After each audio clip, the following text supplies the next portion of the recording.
Hi,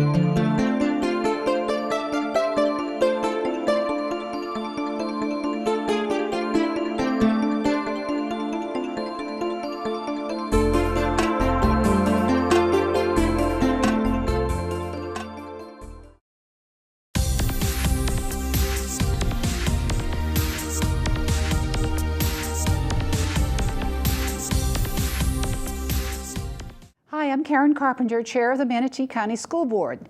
Welcome to another program of Manatee 2020, which is an independent process of inquiry looking at educational practices, evidence-based standards, and ways to promote student learning and advance educational excellence. Our format has been panel discussions at METV Studios with panelists representing diverse interests, parents, administrators, citizens, and educators.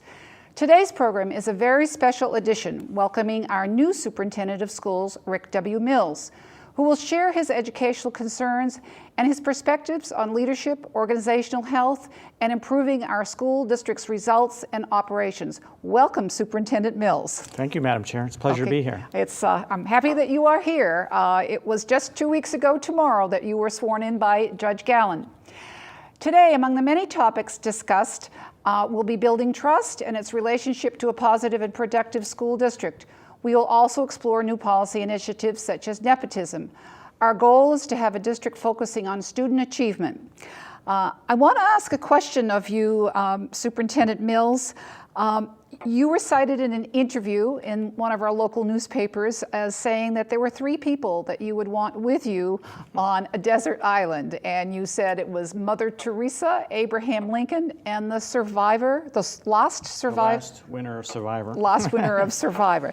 Let's talk about why you chose those 3 and how they relate to your management and leadership styles. Well, first and foremost, I have tremendous respect for Mother Teresa and Abraham Lincoln, not including the Survivor winner in there. I just don't know who that would be, but Mother Teresa, from a humanitarian perspective, selfless service, you can always learn from that and gain knowledge from folks like that who've done such wonderful things across the globe.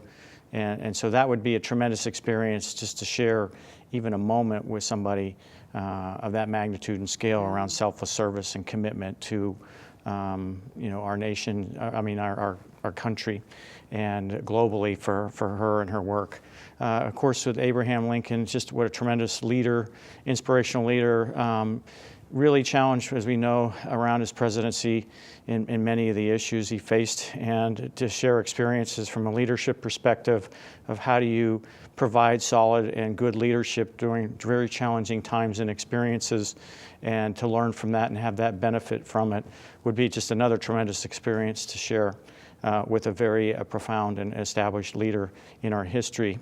And then the third one, obviously, is if you're going to be on an island and you're going to have to make your own way, I trust my own skills and my own experience from my military career, but it always helps to have somebody else who's got a proven track record in surviving in that kind of environment. So I kind of threw that in as an interesting tidbit as one of the 3. I will say that when I shared, or my wife read the article, it immediately came to light that I was remiss in pointing out to her that she was not on the list. You bring some unique disciplines and experiences to the Manatee County School District, and most recently as an educator, and then before that in the military. Tell us what you've learned from those 2 experiences and how you're going to apply that learning to the set of challenges, and we certainly have challenges here in Manatee County. Well, I consider myself an educator. That I've spent 24 years in the military and now in my 13th year in education.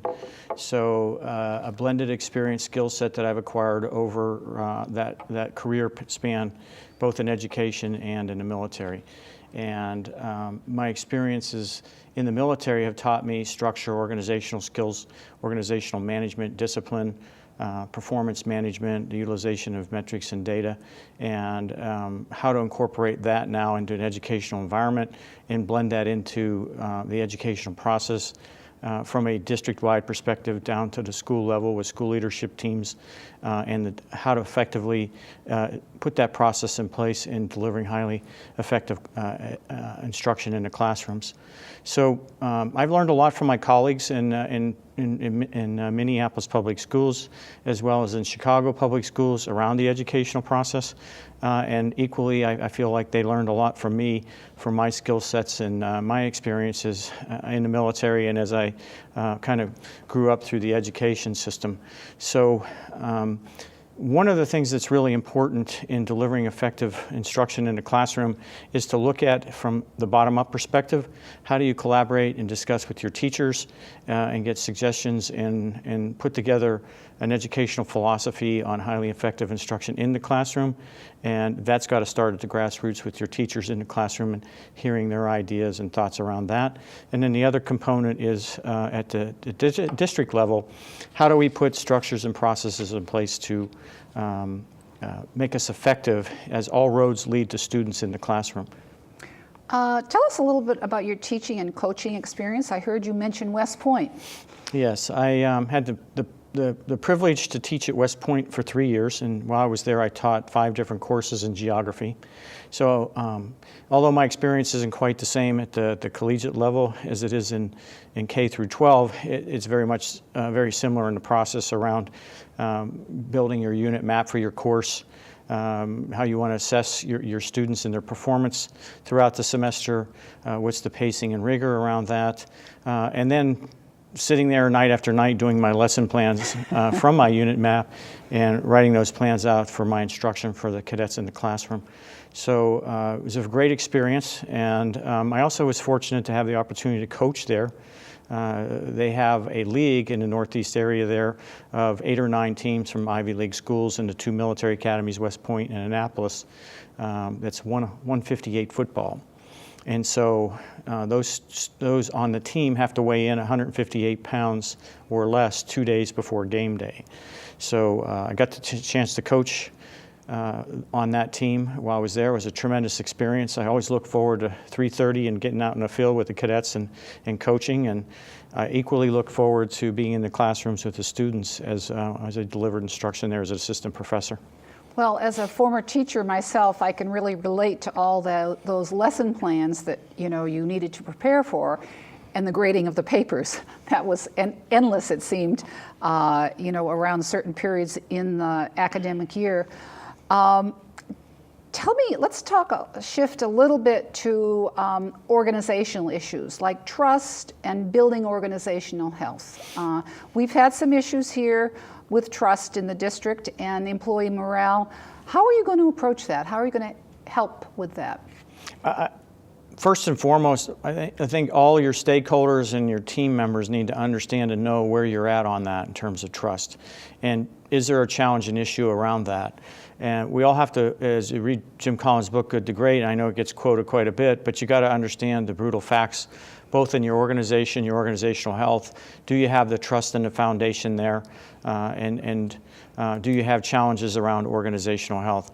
So you have to be honest and candid and be frank, that is a challenge that we have. And then how do we come together and move forward around that? One of the things that we did in Minneapolis Public Schools is we did 11 days of professional development and leadership for our senior leadership team, and it was designed in curriculum by a team of our leaders there in partnership with a company that provided the facilitation of it. But we also did trust building and trust training as part of that to build that, because if you want to have a highly effective organization that's functioning at that level, you have to have trust, because you have to have trust to build cohesion, and you have to have cohesion to build highly effective organizations. So one of the things that I would look at is that professional development for our senior leadership team and permeating that down and putting in place trust training so we can get better at that. Because in the end, and I know I've mentioned this several times before, I'm going to revert back to my military days, we're all in the same foxhole, we all got to have each other's backs, and we all got to be looking in the same direction. And that's how winning organizations win. And so we need to get there, and we need to put structures and systems in place and training to help us do that. One of the things that impressed me when we interviewed you, and certainly the interview process was very rigorous with a lot of people involved, was that you yourself are a continuous learner. You're always reading, you're always seeking out kind of expert advice. One of the books that you recommended is Patrick Lencioni's book called The Advantage. Yes. Can you talk about that book and why that appeals to you? It appeals to me because it was a book that we utilized as part of that training that I mentioned in Minneapolis, and I shared it with I bought copies for all my senior leadership team on the staff, and I got really positive feedback on it. I read it and felt that it was very appropriate for helping organizations build organizational health and in part into trust. So basically the premise of the book is that if you're going to be a highly effective organization, you have to have great organizational health, and discusses in there ways to build that in your organization. Another book that I'd like to add is a lot of organizations that have a breakdown in trust is called Breaking the Fear Barrier. And when you operate in an environment of fear, obviously that's created by a lack of trust, a lack of understanding, a lack of communications. And I highly recommend both books as being used as a core for some curriculum and professional development for organizations in improving the organizational health, as well as breaking down those fear barriers. Some of us have rushed out and bought Patrick Lencioni's book, so, and some of the people on your staff have also had it even before you suggested it. Let's talk about the things that impair organizational health and effectiveness, in addition to the lack of trust and fear. Well, we've already discussed the fear barrier and lack of trust. Some of the other components that break down is investing in your folks. I am a big believer as a leader that you invest in your team members. You invest in their ability to do their jobs. You give them the skills and the training to do that. You look at their competencies and how do you help them build on the competencies they may be challenged in, and put that together as a leadership perspective. Develop an individual leadership plan around the competencies required for that particular position or job, and then do an honest analysis of what the strengths and weaknesses are, and then have that good discussion with your subordinate team or that team member of what areas do I need to help you develop yourself in, what competencies, and then build a plan around institutional training, professional development, and individual development. You mentioned about I'm a voracious reader in business and leadership and education. That would be an example of individual development. And I've had discussions with my team members in the past of making recommendations to read books like The Advantage or The Fear Barrier or other leadership books as part of their individual development. And then the professional development that would be offered at the district level or the local or state level that's available. And then institutional training, which is really going to, for example, if you have some principals who need development in data, the utilization of data in the education and instruction process, you would look to send them to Harvard for Harvard DataWise course, which is a phenomenal course. And so I took advantage of that for many of my principals as an area superintendent in Chicago to get them that institutional training around what they needed to enhance their skill sets and their competencies. What about communication? Communication, if you do organizational health surveys, it's always the number one item on there. Yep. And you can never get good enough at it. And so as leaders, you have particular communication skills. Listening is extremely important. Part of the next 3 months is to get out and just purely try to listen to what the concerns are of our team in the district.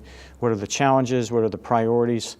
I really want to get a good understanding from every employee in the district around what they want me to hear in terms of their concerns, challenges, and what they're looking for in my leadership and what do they need, and how they would like me to prioritize that as we collectively move forward as a team to put the district in the direction that we need to go. One of the things that I've noticed is that, and it frustrates me a great deal, is that we have great things going on in our schools. Today we were at Gullet. There are 5 young people, 5th graders, going tomorrow to meet the First Lady and help plant the White House garden. And that's as a result of a very fine school nutrition program and good leadership over at Gullet. How do we get the word out about the good things going on in our district? I'm not sure that a lot of districts do that very well, and I intend to look at how well we do that here and how do we improve on that. One of the key things that you can do is be very strategic and write a strategic plan in your communications plan for your district and have a particular cited goal around getting out the good news stories. How would you measure that? You know, that is a measurable item, and a lot of school districts will look at positive stories versus negative stories. And what is the ratio that you're looking for around that? Because realistically, you're going to have some negative stories, but you want the good word to get out there and the good things to be happening out there at obviously a much higher ratio than those on the other side of that. So my response would be that as we move forward as a school district, we're going to want strategic alignment from the district down to the academic plan, to the academic department plans, to the business operations plan, and down to the school level. But one of the key components of that would be our communications and community and family engagement plan that would be written, and that would be a key component on how we identify our goals around that and how do we measure our performance around that. One thing that's going to occur on April 25th is you will be broadcasting live from the Southeast High School's TV studios with students as part of a Teen Talk program, and we're setting up an interactive process where questions can come in from the community live, and I think that will be very exciting. We have a meeting next week to plan that. One of the things I noticed on your organization chart for Minneapolis was a Department of Family and Community Engagement. Is that something you intend to put in place here in Manatee County? Very much so. I know, as you recall in my interview, I talked about how do we leverage capacity here in the school district in Manatee County among all the stakeholders. I mentioned about blurring the lines between those in terms of governance and management and parents and community. Teachers and school leadership. I'm a big believer that you blur those lines somewhat, and by doing that you build relationships, you build communications skills. There's open and active collaboration and inclusiveness around that, and by doing that you leverage greater capacity around the work that we need to do in a school district. And when you leverage greater capacity around that, you're also building trust, and in the end state, shared accountability around that. So a key component to delivering on that is a core function in a school district around communications and community family engagement. And that is a core function of school districts. So how do we create our capacity to deliver on that? How do we write a plan that supports community and family engagement? And how do we leverage that component for greater outcomes for the district, for our students in the education process? I'm sure people will have lots of ideas on that one. I've already heard from folks who want, greater increase in parent mentoring programs and greater utilization of volunteers. What's your biggest enemy as in your first 2 weeks? My biggest enemy. I don't necessarily have an enemy per se, but obviously we have some challenges. Okay. I see quite a few challenges here beyond the fiscal component that we have, and challenges that's been quite publicized and we understand and know about. I just think bringing unity of effort to the district, that's really key. We have to build a team here, a solid team. Like I said, where we're working together, where we're trusting each other, there's good cohesion, and that goes beyond even just internal to the school district. I know you and I have had conversations about the environment here and the conditions and that. As a superintendent, my goal is to come here, be this county superintendent, and find ways to build cohesion and collaboration and get away from any kind of fractures or silos or anything around that. Because in the end, we can't allow any of that to get in the way of delivering effective quality education for our students. And in my experience, I've seen all too often where that does happen, it does get in the way. And as a superintendent of this school district, I'm always going to be focused at and making decisions on what's best for kids. I've heard from a number of people, agencies and other governmental entities that they really want to collaborate with the I've heard a lot of that, yes. school district. And I think there are a number of ways, particularly around the non-instructional areas, that we could work with county government, for example. I've said this in several venues that I've never felt or seen a school district or a county or an environment such as this, that there's just been this overwhelming hospitality, this warmness, and this willingness to roll up our sleeves together and get in there and do this collectively as a team and collaboratively. That's just been so refreshing to come here and see that. And so I've been very impressed by our community members, our stakeholders, our business partners, just wanting to help me move forward and help the board move forward around this. I thank you for being here and working on this. And you know, we have at least 45,000 reasons to do this. It's a big undertaking. You're introducing 2 new policies, nepotism and fraternization. What's the importance of those policies? Well, my plan in coming here was to be inclusive of looking at all the state statutes and regulations, as well as looking at our own district policies, where were our shortcomings, where did we need policies. And some of the collective information and feedback I got was to give much consideration on solid nepotism and fraternization policies that we needed to implement in the school district. The reason being is highly effective team organizations are also highly disciplined organizations. And disciplined organizations have good policies and hold each other shared accountability around what are the standards, what are the expectations, and what are we all holding ourselves accountable to. So the key to having good policies is to build organizational discipline and expectations and standards.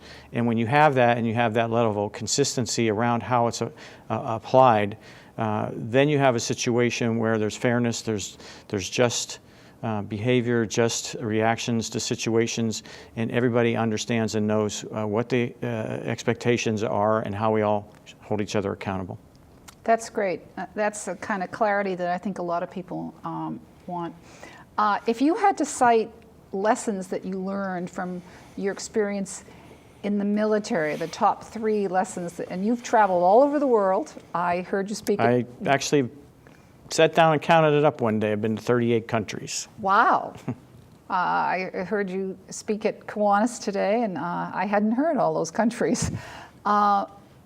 If you had to pick 3 top lessons from those 24 years, what were the 3 highlights of that career? Well, first and foremost, providing sound and good leadership, fair leadership. That is critical to an organization.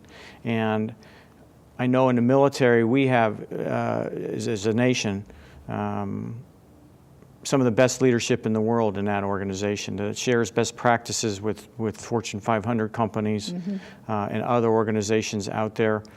You've got to have really solid, sound leadership. And I've seen where the difference between a good organization or an average organization and a great one comes really back to the capability of the leaders in the organization. So I know I mentioned today at Kiwanis, I'm a voracious reader. John Maxwell's first law, the lid in 21 Irrefutable Laws of Leadership, is all about how an organization can only meet the level of the performance of their senior leaders. So if you have a scale 1 to 10, with 10 being the highest level of performance and leadership, if your senior leadership are 6, then your organization is never going to exceed in performance above the 6th level. So the importance of knowing where you're at in your leadership team and how do you develop that, and how do we all collectively in an organization move to being 10s so that our organization can move with us as 10s is absolutely critical. And leadership is effective around building exponential performance and capabilities in an organization. So you have to grow and build leaders in the organization. So, sound, solid, great leadership is essential in any organization. And so how do we build that in our district level at every echelon of our leaders within the district? The second one is obviously what we talked about, organizational health. That comes in many different ways. Taking care of your employees, listening to your employees, doing the things that they need to do to be successful, giving them the resources around that, giving them the structures and the systems and processes to set them up for success. How do you invest in your employees, in their ability to do their job and those competencies that you want to help them with, and believing in your employees and taking care of them. And listening to them. Those are all key components to organizational health that start at the grassroots level. And we as leaders always need to be mindful that we're on stage and that people are looking for good leadership. And good leadership creates great environments for people to work and function in and be happy and healthy around. And so that component, organizational health, is critical. And then how do you build a disciplined organization? What systems do you put in place? What processes? How do you strategically align your organization? Some will argue that that's more around management than leadership, but I would say that good leaders put good systems and build good organizational discipline and great expectations and standards. And then how do you implement that? How do you have accountability around that? And how do you execute your organization around that? So, I'm a big proponent of performance management, and how do you integrate that into education?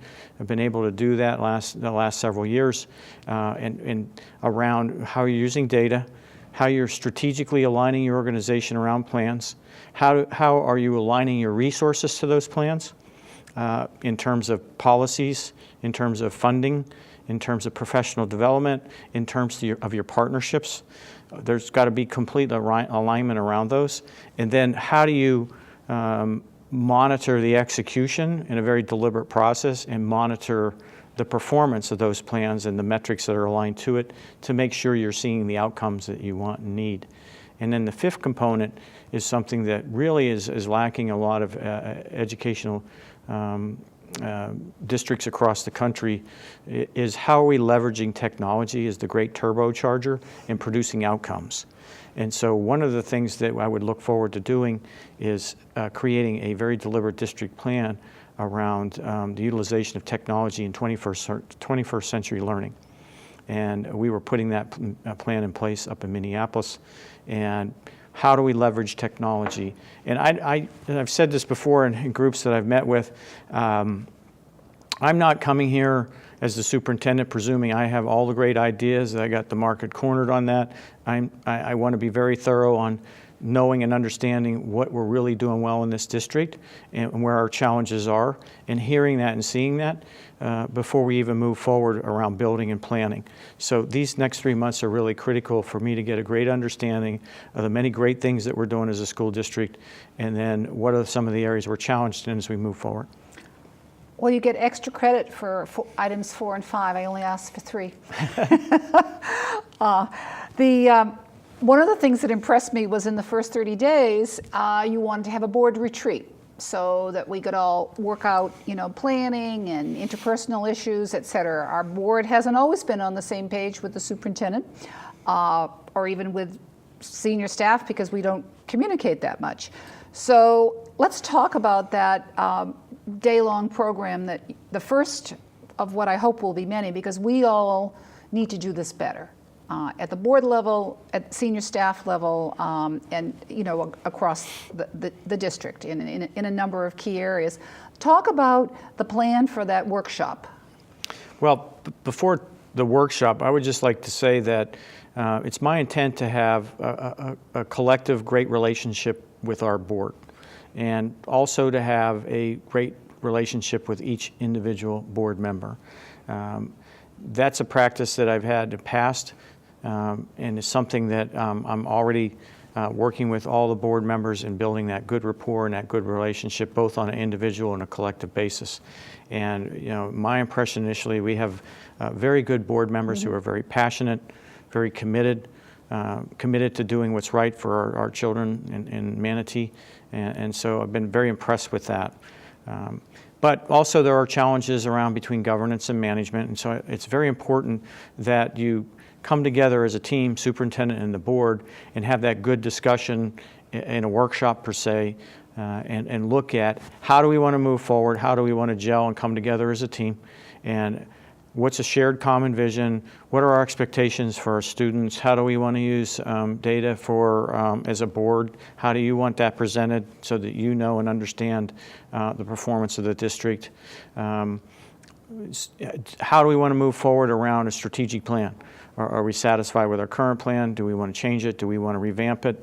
And having the good discussions around initially the big 30,000-foot level of moving the district into shared common values and strategies around that. And also to get a greater understanding of each other. Part of that day will be some analysis around our leadership and personality typing, which is very important. In my experience in working with other boards, every board member has particular focuses and priorities, and getting an understanding of that and clarity around that is very helpful as a superintendent. In identifying and knowing what your board member priorities and concerns are. That's not to say that it doesn't go beyond that, but it's pretty evident that each board member has particular things that they're passionate and support. So that will come out of that as well. So we're going to spend a day doing that, and we're going to talk about the role of governance and management in that relationship. But I also want to make it clear that our board members are valued members of the leadership team of the district, and we as a senior leadership team need to be looking to our board members for their advice, their experience, their communities, their networks, and tapping into that as we move forward as a district around our strategies and our execution. Board members are very valuable around doing that, and all too often I've seen where we have situations in school districts where we kind of keep that line. Instead, we should be embracing it and nurturing it to tap into that expertise that every board member brings and that passion that they have. Each one of us has different constituent groups that call us on a regular basis that we hear from. So those perspectives we'll pass on to you, and hopefully that will be incorporated as part of a community engagement strategy. Yes. That's what I would really like to see. One of the things that we talked about was the role of the board in community engagement.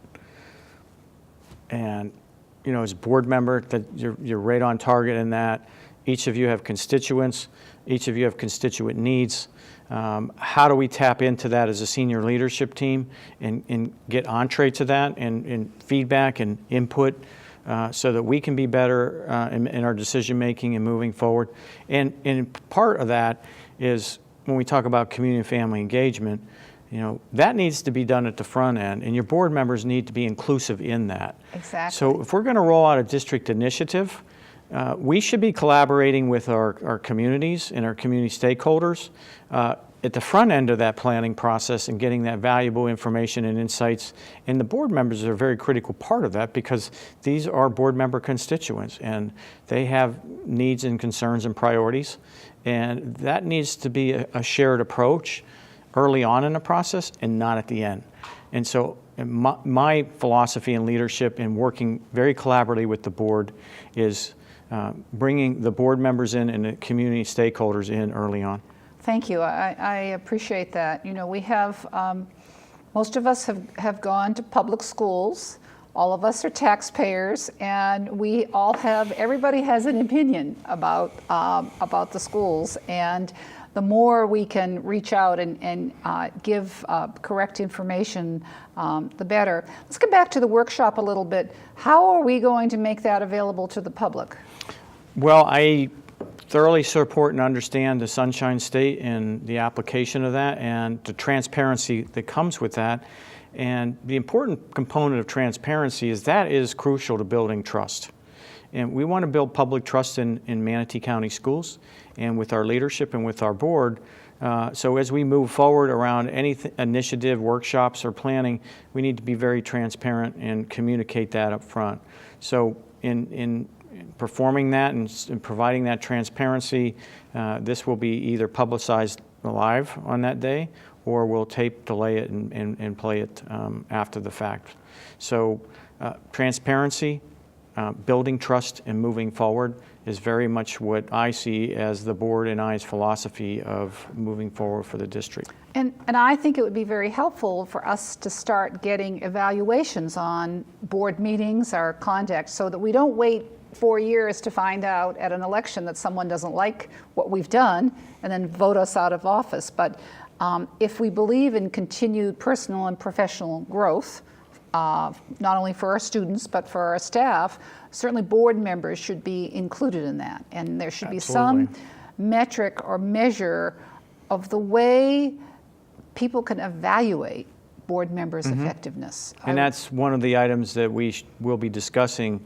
How do we get that community feedback as a district, as a board, so we can make adjustments as we go and lead?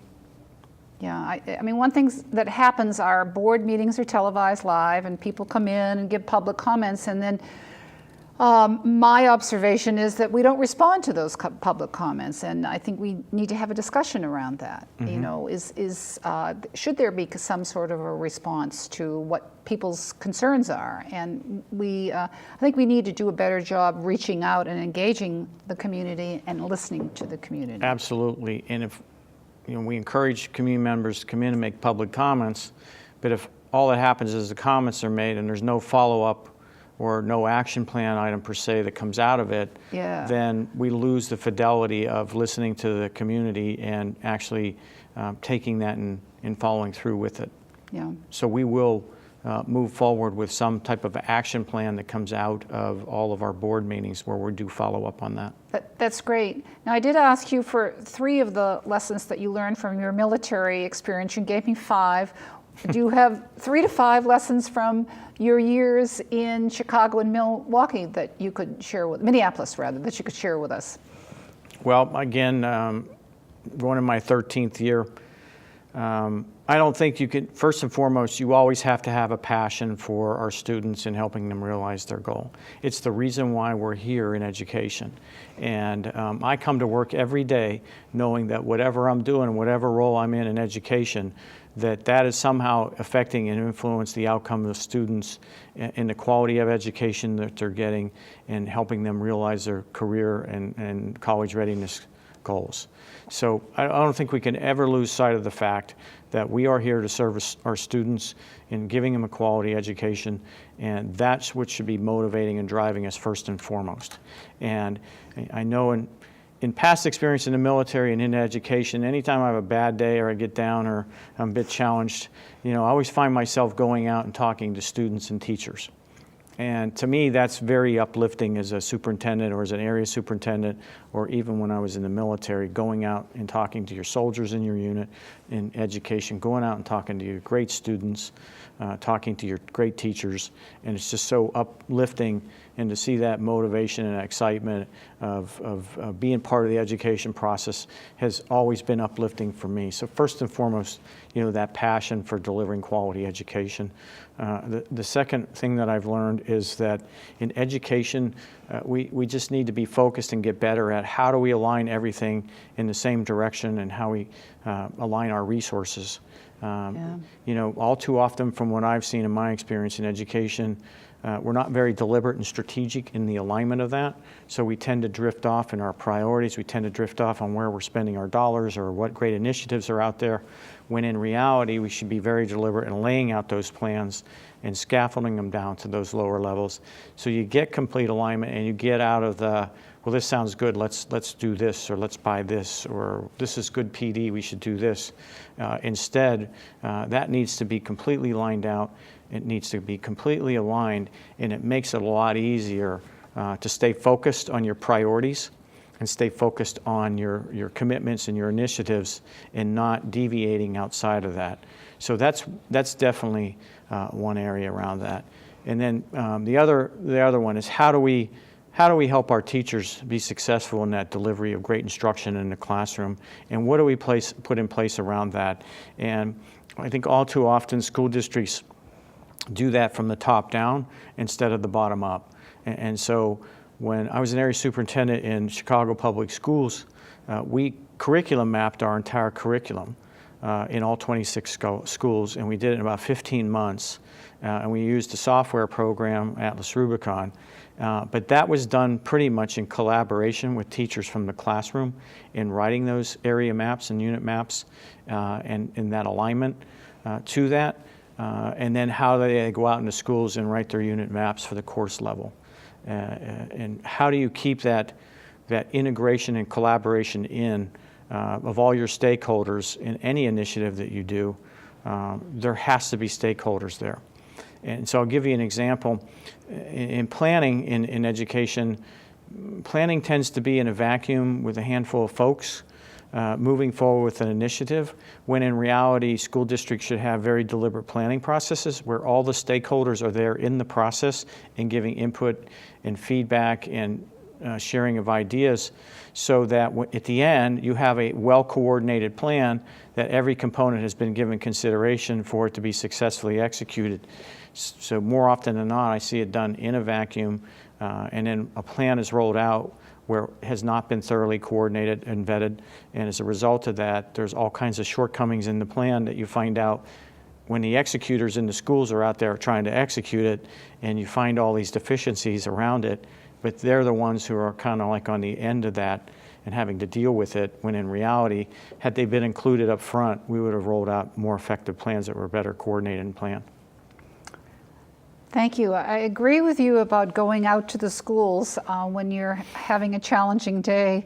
I and 3 other volunteers are at one of our elementary schools at 7 a.m. on Monday morning. I chose that day because that's the day of our school board meeting, and sometimes we have a lot to discuss that seems very distant from children. And I see people from the Boys and Girls Club, media specialists, teachers, parents and children and other volunteers focusing on children, so that the mantra that came from one of our school leaders, former Assistant Superintendent Lynette Edwards, was every child, every day. And I think that's a really good mantra. When you talked about unity of effort, you and I talked about a catchy slogan. Maybe someone in the audience will come up with a catchy slogan that could drive our need Yes. to do more better, or to be better together, or let's do it together, because I think that sense of teamwork is something that, or coming together is something that's currently missing. You had another slogan that you had come up with. Actually, I credit Bill Vogel. He and his wife were driving up to Kentucky for the anticipated birth of their grandchild. And he called me, and we'd had some discussions around an annual branding of, a brand phrase for the district. And they came up to Together We Can. Together we can. That's Together good. We can. So I'm open to suggestions from the viewing audience, and please feel free to email me or share your ideas. But we need to unite around a phrase or a brand that's going to bring us together and give us focus and direction and unity of effort. That'd be great. Tell me a little bit about what Dr. Vogel's going to be doing with the transition team.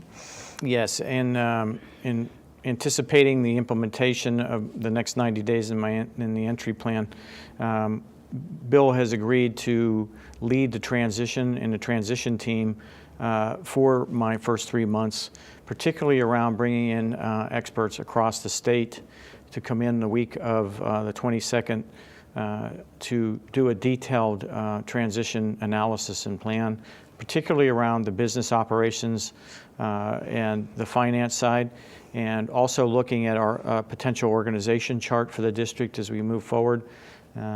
So they're going to provide at the end an outbrief and write an economic recovery plan for the district that we will then take and write an execution plan around the outcomes of that.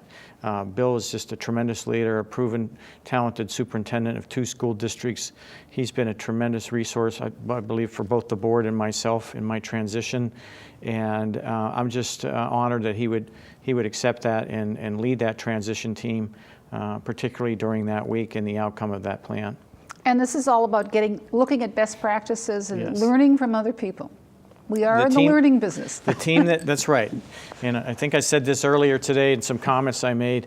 I'm a voracious reader, but I'm also a voracious learner of other school districts and other leaders and best practices and what's really working and how to adopt and utilize that in our school district. and how we also come up with our own ideas and thinking outside the paradigm and integrate that to a blended focus or an initiative. So, you know, Bill's going to come in here with 11 experts from around the state, and all of them are in positions where they see best practices of multiple school districts around Florida. And so they'll have that expertise to say, this is what you're doing and how you're doing it, but here's 3 different ways to do it better or more efficient that are proven ways to do it. So I'm very excited about the Bill and the team coming in, and I'm meeting with some of the team members on the 12th, kind of as a pre-transition team arrival to give some clarity and focus on that. And you know, it's going to be a tremendous attribute to the district. Tell us about the other team members. We know about Bill Vogel, but who else? What are their kinds of backgrounds? He's looking at folks in the finance side. Okay. He hasn't come to me yet with his identified final team. We've been talking about it as he builds it, but I'll know next week. All the team members and their bios. I want that to be very public. So obviously, subject matter experts in curriculum and academics, in finance, in business operations, in organizational management. That's the team that he's building around those different areas. And he'll be releasing a document of all the team members and their bios and their expertise. Excellent. And are they all from school systems, or are they do some of them come from businesses? It's a collage from different areas. Other school districts, other county school districts from the state, other educational organizations. So he's got a good blended experience base from different aspects. And this is funded by the Florida? He requested on my behalf funding from the Department of Education through the Superintendent organization, and we're funding a small part of that. But a large portion of the dollars have come graciously from the state. Thank you. This is great. So with Together We Can, we might be able to move forward with all of these ideas. It sounds like by the end of your first 100 days is when? Actually, it's the clock started ticking on March 20th. So March 20th. Somewhere around the early part of June. Early part of June. So that will be just in time for us to really get right into the budget. I mean, Right. certainly we're talking Actually, about it's the latter part of June. Oh, okay. It's seems like you've been here a lot longer than just 2 weeks. I'm thoroughly enjoying it. Yeah, well, we're Every very. day is a great day to be in Manatee County. That's a very famous quote. We're very happy that you are you're here. I want to issue my heartfelt thanks to our new superintendent for being here today on this interview and applying as well his considerable skills to improving education. I'd also like to thank Charles Clapsaddle and his staff for putting together this program. Please mark your calendars for April 25th when we will broadcast live from Southeast High School. And I know we're going to be doing more programs with the superintendent, and as activities and events unfold. So stay tuned. We will be continuing to inform you. Until then, thank you for joining us. Thank you.